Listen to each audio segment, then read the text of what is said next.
Good evening, welcome back to In the Khud. This is 4th October 2022, 8:31 p.m. and I had to do this at 7:30 p.m. but I was just figuring something out in Blender, so it's 8:30 p.m. and I'm late and everything is screwed up as always. Rants apart. I woke up at 6 today. I saw the BCS geometry proximity video. Now what I'm thinking here is I'm gonna continue watching the rest of the videos. I think there are 3 or 4 more videos because I obviously don't get time to implement those and I'm forgetting whatever that is happening in that, not able to register or apply. So what I will do is I will watch through all the videos and then I will recreate the whole forest scene with like a few different elements, like maybe the trees are different or the birds are different, and then I will put that only on Instagram. So one of such week's projects could be that itself. And then I could even tag / appreciate Erindel through it because I really want to, regardless of whether he sees it or not.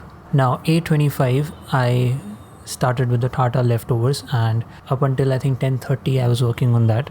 The entire animation part I figured then. I've written this one thing, need to bring the timestamp script out of the attic. Okay, we'll do that. I don't know, there's so many things to figure out. I don't know, where do I get this? Then after that I woke up at 12. I think it was 12. I believe Snow is barking from outside. I woke up at 12 for the Tata video. SFX plus music was left and subtitles was left. So I did that, and I think by 1:30 or 2:30 I had given that video. So it's almost like a 3-minute animation. A lot of work went into that, and the reason I wanted to get done with that as soon as possible is because I wanted to devote a lot of the time today to the Blender Magnum ice cream video that I've been working on. Small things I've learned. This is kind of a lot of things I've learned today. So there's an AE shortcut to delete effects from selected layers. By default it is Control plus Shift plus E, but I have set all sorts of custom keyboard shortcuts, so I've set it to Alt Control Shift E. Setting music tracks to be the entire length of the timeline. Right click on the track, also referred to as strips, and set preview range to strips. Now what I'm talking about here is in the sequencer. What was happening is, for some very weird reason, I'm still getting used to navigating around this, but let me just make the volume 1 so I can see waveforms. It was just looping after beyond this point, so the way to fix that is right click, set preview range to strips, so it will just extend that in and out points, because there is no, I don't think, way to. One very weird problem I'm running into is that liquid simulation will just not play when playback is set to sync to audio. So I discussed in one of the previous videos, for you to be able to play audio in Blender and sync it through, is that material right? Okay, and sync it through with the animations, everything, you have to set inside your timeline. You have to set your playback. You have to set your playback to sync to audio. But what is happening is, with that, the simulation is not playing at all. And it kind of makes sense, because for simulation to run every single time, even though you have cached it somewhere, you need every single frame to play. My problem here is that the dope sheet / the timeline, the timeline is underneath this and the sequencer, when you play them at the same, with the same thing, like playback, play, sync to audio, they seem to be running at different times. Like this is running somewhere here while this is running somewhere here, and maybe it's only a simulation or particle system related problem, but it's a huge problem because I am used to working in After Effects and all these other softwares where I need to have music and beats of the music playing in real time, because that is where I'm changing things and doing transitions. I can't just make the animation and then later just throw up a music on it and hope that the beats are matching or whatever. So that was a big pain for me to figure out. The solution or the workaround that I first have playback set sync to audio, have your beats positioned in timeline the way they should be, then switch the playback to every frame and try syncing the simulation to that. So basically what you need to do is, if you see the Magnum ice cream flow here, first we can see the vanilla ice cream on a stick, 0 to 90 frames, which is 3 seconds. So I put the track on the sequencer.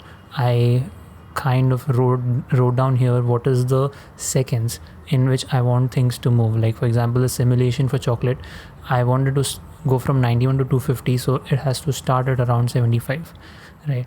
I made these notes revealing the nut emitter 271 to 410. I think I've changed these numbers, but it has to start a little earlier than that.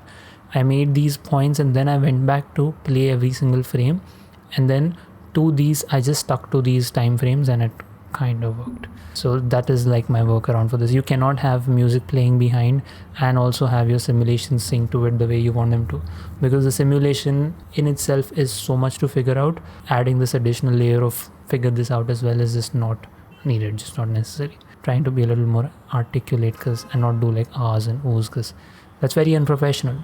Anyway, I digress. 6:22. So yeah, this is what the entirety of today was spent in doing. I have, in good news, I have figured out. I can say at least figured. Now I will just show you a quick render of this frame at this moment in time.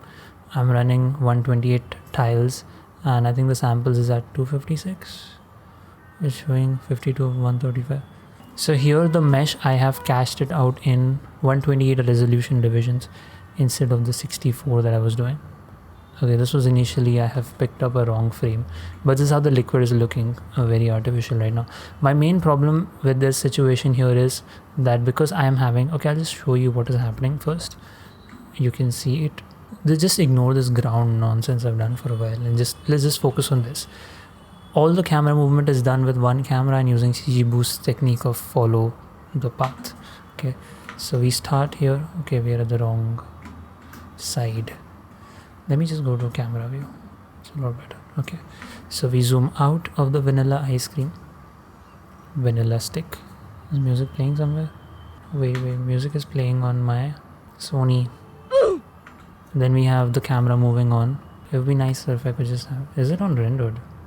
No, it's on material, but the thing here is we have... I think it's the resolution divisions. But once you've cached it, why should that be a problem? Okay, on this side you can see that the camera is moving along this path. Okay, this is really struggling. Yeah, it's definitely because I'm trying to record it at the same time. I'm gonna save this because I can't risk losing progress here. Slowly and steadily you see that the camera is going behind. It's panning to the other side. Panning? Revolving to the other side. There's this thick layer, viscous chocolate fluid that's coming down. Like what you will notice now on the headphone is that the sequencer is playing on its own, like it's probably even ended the song by this time. And we are at only 108 frames in the dope sheet, which is what drives me nuts. Like why is there such a disconnect between the dope sheet and the sequencer? But the dope sheet is dope. Bruh. That's really one thing I've learned. Like I was initially having trouble figuring out like what all these things are. I can't scroll now. I wouldn't quite understand. Okay, come on, stop it. This goes here. Then there is one more camera path which we're doing, and one thing I'm yet to add is while this is going up, right, I want the mesh itself to rotate around itself, like while the nuts are being poured in that. You see here this blue color thing is actually that liquid simulation, thick chocolate which is getting covered over. And there's this one last final movement where I have to bring in the original mesh which has the chocolate plus the nuts, and a bite is taken out of that. And then we end here. And one little touch I've done is you see this magnum stamp is coming on at this point. I'll just keyframe the alpha of it. So yeah, that's quite some progress, but obviously because the camera is going 360 around the object, we cannot just have it this way. So we need to have it around a box. And because I've put an HDRI behind, the problem with doing it this way is if I just quickly render something, I hope it's not just everything covered. One big problem is this would keep happening throughout, is you would have your... See what is happening is the liquid is actually stuck right now. I'll show you what... The most irritating part of simulations in Blender is this, where you try to render something and all that simulation shows is that domain, that cube, which is just filling the screen and not doing anything. This is such a pain. I don't know why I've just cached out that 128 thing, resolution thingy, but I have seen that a million times today, and every single time it's more irritating to the power, like to the exponential power of the last time. Anyways, I'll figure that out. In other news, I think tomorrow's a holiday because it's Dussehra, but there hasn't been any formal notice of sorts like this. But if it's holiday, I'm gonna take it by welcome it with open arms. On Friday, I have taken a leave though, because a ton of dad's work is pending and I'm gonna die under the debris of that work, which is gonna like haunt me to death, because I've just been taking my weekends off and trying to make 3D projects because gotta do that as well. Anyway, that's it for today's documentation. Hope you learned something. I'm not intending these to be like learning ones, but I'm just sharing my journey and hoping that something works out. Thanks so much for being in the khud. I will catch you tomorrow. Peace.